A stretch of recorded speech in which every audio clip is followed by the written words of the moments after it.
Breaking news. Mikhail Gorbachev, leader who made peace with West and paid the price. For all his achievements, the statesman is reviled in Vladimir Putin's Russia, writes Catherine Philp.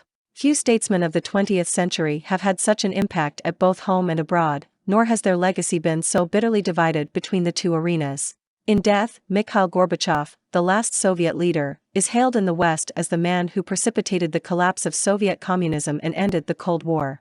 Yet at home he is reviled as the man responsible for what Vladimir Putin called the greatest geopolitical catastrophe of the century, the breakup of the Soviet Empire, a Russian source of shame that this invasion of Ukraine was meant to begin to undo. While the wholesale redrawing of the political map of Europe is Gorbachev's most enduring legacy, it was never his intention. The reforms of glasnost, or openness, and perestroika, restructuring, were his invention but took on a momentum of their own which became unstoppable, with more freedom and democracy given to the Soviet people inexorably spinning the empire apart.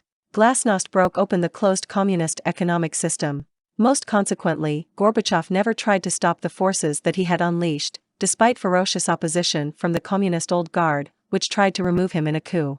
Not only was he never personally able to benefit from the electoral politics that he championed, it was the unclenching of the Soviet fist around its constituent republics that brought his downfall. After Ukraine voted for independence in a referendum in December 1991, the Soviet Union was dissolved, leaving Gorbachev without a job, and he was overtaken by Boris Yeltsin, the leader of the Russian Federation. Almost none of the political freedoms or reforms that Gorbachev championed has survived into modern-day Putin's Russia. His death comes not only as Putin tries to recreate the Soviet Empire in the manner of a modern-day czar, bludgeoning neighbors into compliance or invading their territory, but also as Russians face the gravest narrowing of political liberties since the Soviet collapse.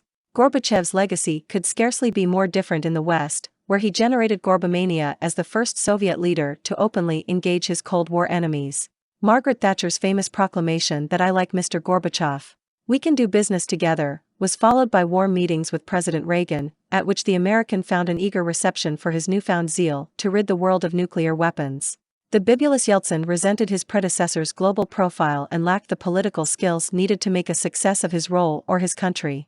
Putin, a former KGB agent deeply grounded in the old system, was president by the time Gorbachev incongruously appeared in an advert for Louis Vuitton luggage, sitting in the back of a luxury vehicle with his monogrammed bags. In an opinion piece published in the government newspaper Rossiyskaya Gazeta in December 2016, days before the 25th anniversary of his resignation, Gorbachev recognized his share of responsibility in the Soviet Union's collapse. "But my conscience is clean," he wrote. "I defended the Union until the end, acting through political means." In 2014 he backed Putin's seizure of the Crimean Peninsula and condemned the West for its euphoria and triumphalism after the collapse of the USSR. Putin was still in the KGB as Gorbachev was teetering from power.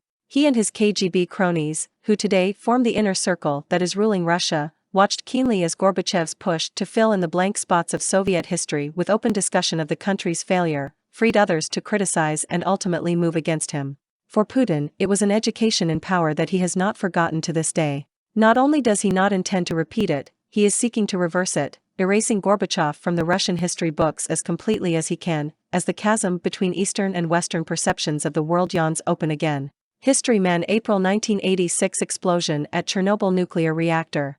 Soviet authorities admit it only 3 days later.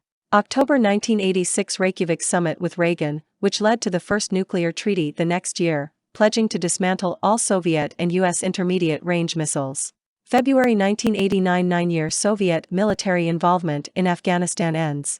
Independence movements gain momentum in the Baltic republics, Georgia and Ukraine.